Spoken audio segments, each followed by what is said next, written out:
Santarossa here with Roman Reigns. Roman, October 6th, the date at the MCG, expecting a big crowd in Melbourne. Looking forward to coming down under to Australia? Oh, absolutely. Anytime we're able to go down under, I've been fortunate enough to be on enough tours, to go through all the major cities of Australia.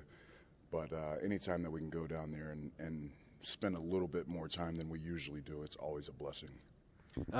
We're expecting, I think 56,000 tickets have been sold at the moment. We're expecting upwards of 70, 80,000. What's it like to come out to a crowd? You've done it a couple of times at a WrestleMania.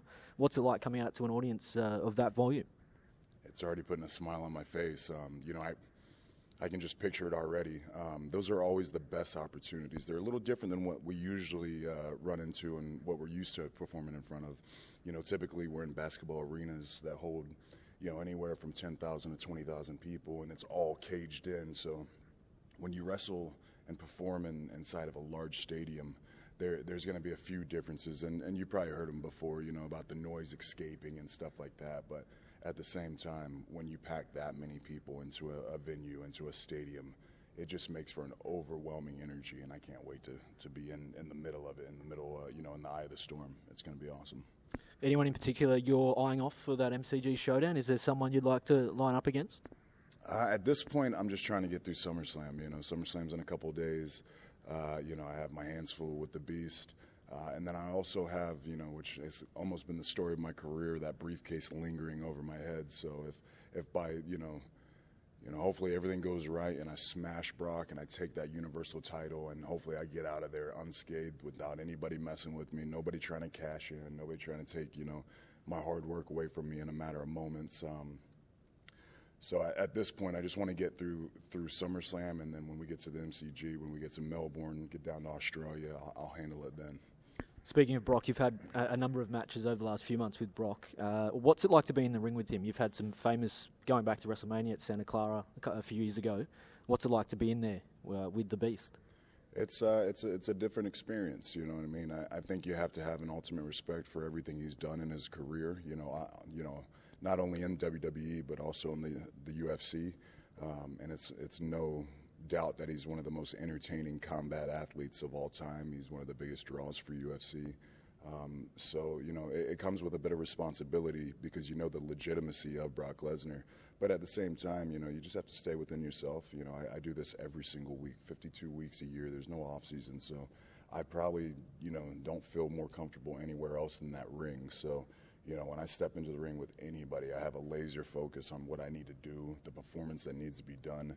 And, at the end of the day, we're trying to put smiles on faces. So, with all that being said, Brock is the absolute animal that he's advertised to be, but, he's a true adamant professional. I remember an anecdote, I think you did an interview with Chris Jericho maybe a couple of years ago now, when you mentioned that Santa Clara match and you say, first opening seconds of the match, you just popped him in the face to get going. What? Oh, I hit him right in the mouth. Yeah. I didn't have really any other game plan other than to, just try and get him first. And I caught him right on the cheek, and you saw him kind of, a little split there, and a little bit of blood was coming out of his face. And then next thing I know it, he scooped me up and ran me into a turnbuckle. And from there, my ribs were all messed up. I was having trouble breathing for, the following months. But, sometimes when you poke at the bull, you get the horns. So, I survived that ride to Suplex City that day and a few others. So if anybody knows how to be in the ring and how to handle and ride that wave, I think it's me. What goes through your mind when you've just clocked him and he's coming back and staring at you? What's going through your mind at that time? To be honest, nothing, because not only is he big, he's very fast. So when I hit him, it wasn't like I was just able to sit there and think about it. He on the dime was all over me at that point. And from there, I was starting to be thrown quite a bit, like a rag doll. But, like any fighter, I fought back, and you can only take so much before you have to, put it all out there and see where the cards fall. And I thought we had a great, contest that year. And, it's been, pretty cool over the past few years to continue the rivalry and just see us blossom, as performers and being in the main event of different, super shows and WrestleManias and SummerSlams, it's godsend.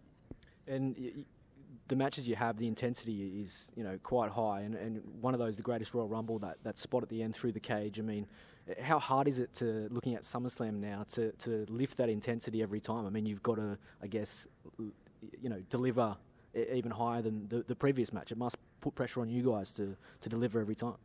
I think there's always that pressure, that level of performance that everybody wants to stick to, their standard, wherever their bar may be, on my behalf, I have a legacy, I have a, family lineage and, the responsibility to represent my bloodline. But, I think we would both agree, myself and Brock, that when it comes to intensity and comes to, going out there and telling the story of a fight, we don't really have too much trouble doing that. So if there's anything that I think I bring, differently or at a different level, it's the intensity, you know what I mean? So, that's just all a part of the storytelling of handling it kind of, with your fists and doing it through, a physical altercation. It's one thing to just kind of talk it out and have that, type of story only, but to be able to break it all down and get down, to the bare bones of it and just mano a mano, there's something really cool about that, I think. Speaking of storytelling, you've had some iconic moments. One that stands out for me is you stood in the ring for, I think, post The Undertaker, following Orlando's WrestleMania. 14 minutes, was it, without saying anything? I was lucky enough to be there that night. I don't think I've ever heard anything like that. I mean, what was that moment like? Were you busy chanting as well? Is that why you didn't hear anything? Were you a part of that noise?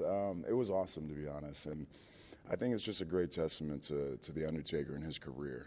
What kind of superstar he was, the impact that, he made, and just the impression that he left, for X amount of people, 15,000, let's just say 15,000 people were in that arena after Mania, you being one of them. You were there, you heard him. I don't even think, television did it justice, just how loud and echoing it was. And what'd you say, about 15 minutes? I legitimately could have stood there for another 10 easy, no problem. Like, it got to a point where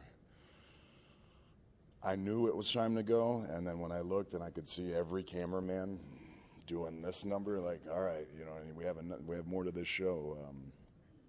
But it's just one of those experiences that, you can say what you want, but there's a connection there. But between the crowd and I, there was a connection there. And to have that much noise, to have that level of a reaction, to have, people that invested, that irritated, that into it, I think that's what we strive for. And I think that, I'd love to say that, I have all these different 30-minute matches and these just down-to-the-wire awesome matches, but that was one of the most gratifying moments of my career, is just being able to stand there, do nothing, and to hear that response. It was awesome. It was not just myself, but you could see how much work it took to get to that point. And, like I said before, huge credit to Undertaker, and, to do everything he's done and then to help me out the way he did. I have so much gratitude to him. So, as I said, there's been so many moments. Looking forward now, what's on the agenda for Roman Reigns the next 6 to 12 months? What do you want to hope to achieve in the next little bit? I just want to kill it with the Universal Championship, man. You know what I mean? Like, for about 6, 7, 8 months now, I've been talking about it, and sometimes you have to get to a point where you're doing the walking. And I feel like, I've told everybody, these are my intentions. This is what I want to do with this UC Championship.